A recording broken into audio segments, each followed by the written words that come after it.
ইফতারে খেজুর খেতে হয় সুন্নাহ, এটা আমরা জানি, কিন্তু যেটা জানি না সেটা হলো সাহারিতে খেজুর খাওয়া। ভোর রাতে সাহারিতে খেজুর খাওয়া সুন্নত, এটা আগে কে কে জানতেন? হাত তোলেন। আগে জানতেন? মাশাআল্লাহ, হাত নামান। গত বছর রমজানে সাহারিতে ভাত তরকারি যাই খাইছেন না খাইছেন, একটা হলো খেজুর খাইছেন, কারা কারা হাত তোলেন? মাশাআল্লাহ, এদিকে সব আমল করা মানুষ, মাশাআল্লাহ। তাহলে তার ওয়াজ টোয়াজের কোনো দরকার নাই। এত নলেজেবল মানুষ, এত আমলদার মানুষ যদি এলাকায় থাকে, তাহলে ওয়াজের দরকারটা কি? আল্লাহ আমাদের সবাইকে আমলের তৌফিক দান করুন।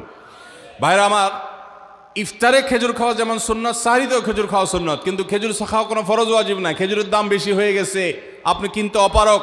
যদি একটা খেজুরও পুরো রমজানে না খান, আপনার রোজার কোনো অসুবিধা হবে।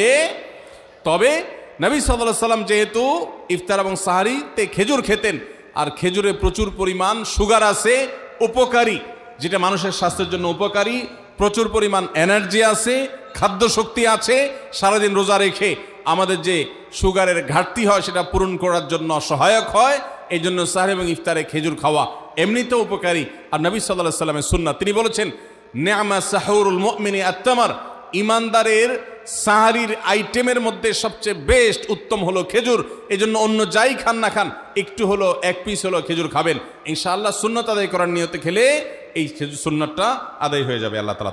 সম্মানিত ভাই এবং বোনেরা, আমরা সাধারণত ইফতারি করার পূর্বে বা ইফতারি করার পরে বা মাঝখানে খেজুর খেয়ে থাকি, এটা তো সুন্নত, খাবারের সুন্নত।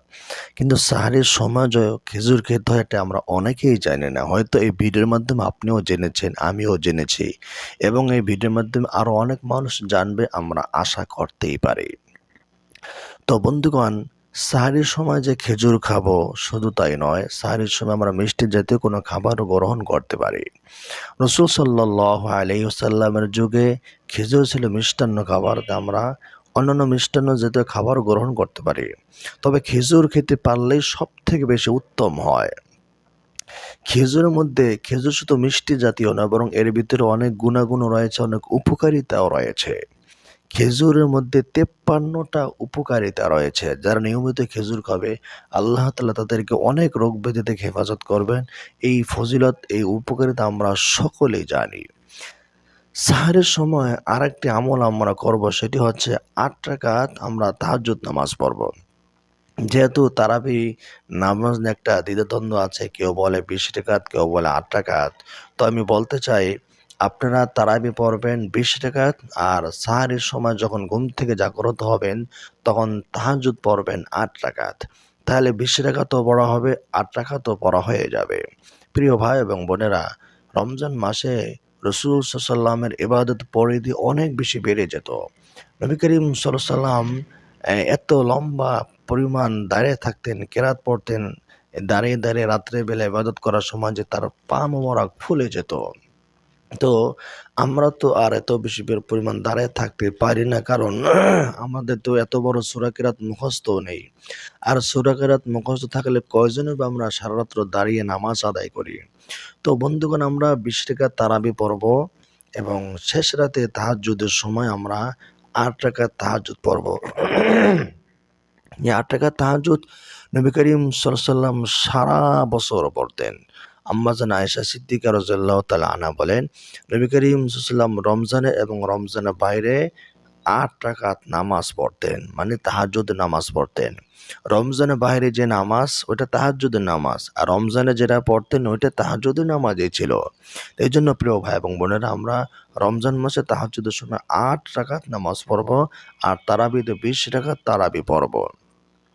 যেহেতু রমজান মাসে এক একটি নফল বা এক একটি সুন্নত আমল ফরজের সমতুল্য, তাই কেউ যদি রমজান মাসে 2 রাকাত নফল পড়ে, সুন্নত পড়ে, তাহলে কেমন যেন সে 2 রাকাত ফরজ আদায় করলো।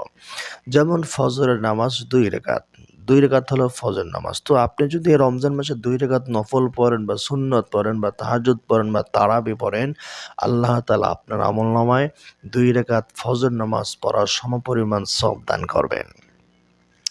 হ্যাঁ, আরেকটা হাদিসের ভিতরে এসেছে, রাসূলুল্লাহ সাল্লাল্লাহু আলাইহি ওয়াসাল্লাম বলেন, ইল্লা কাতাবাল্লাহু লাহু আলফা ওয়া খামসা হাসানা বিকুল্লি সাজদাতিন ইয়াসজুদুহা। রমজান মাসে প্রত্যেকটা সেজদার বিনিময়ে আল্লাহ তাআলা ১,৫০০ নেকি দান করে থাকেন। আল্লাহু আকবার কাবীরা। প্রত্যেকটা সেজদারে বিনিময়ে আল্লাহ সুবহানাহু ওয়া তাআলা ১,৫০০ নেকি দান করে থাকেন। তো আপনার সেজদা যত বেশি হবে, আপনার সওয়াবের পরিমাণ তত বেশি বেড়ে যাবে ইনশাআল্লাহ।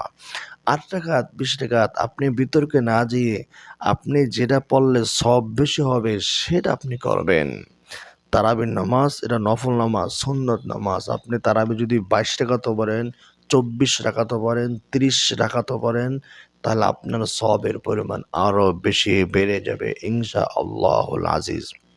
কারণ তারাবির নামাজ এটা হচ্ছে রাতের নামাজ। এই নামাজটা রাত্রে পড়তে হয়, যেটা আমরা ২ রাকাত করে পড়ে থাকি। তো রাত্রের নামাজ আপনি ২ রাকাত করে যত বেশি পড়বেন তত আপনার ফজিলত হবে, আপনার সওয়াব হবে, আপনি আল্লাহ পাকের কাছে তত বেশি প্রিয় এবং মাহবুব হতে পারবেন। তো বন্ধুগণ, আসুন আমরা তাহাজ্জুদের সময় ৮ রাকাত, সাহরের সময় ৮ রাকাত তাহাজ্জুদ পড়ব এবং এই সময় আল্লাহ পাকের কাছে কোনো কিছু চাইবো। আমরা খাওয়ার মধ্যে এত ব্যস্ত হব না যে আমরা তাহাজ্জুদও পড়তে পারবো না বা দোয়াও করতে পারবো না। এই সময় যেমনভাবে দোয়া কবুল হয়, এই সময়টা আল্লাহ পাকের কাছে অনেক বেশি প্রিয়। এই সময় আল্লাহ তাআলা বান্দাদেরকে ডাকেন। তো বন্ধুগণ, আমরা তাহাজ্জুদ পড়ে আল্লাহর কাছে চাইবো আর আল্লাহর কাছ থেকে আমরা চেয়ে নেব ইনশাআল্লাহুল আজিজ।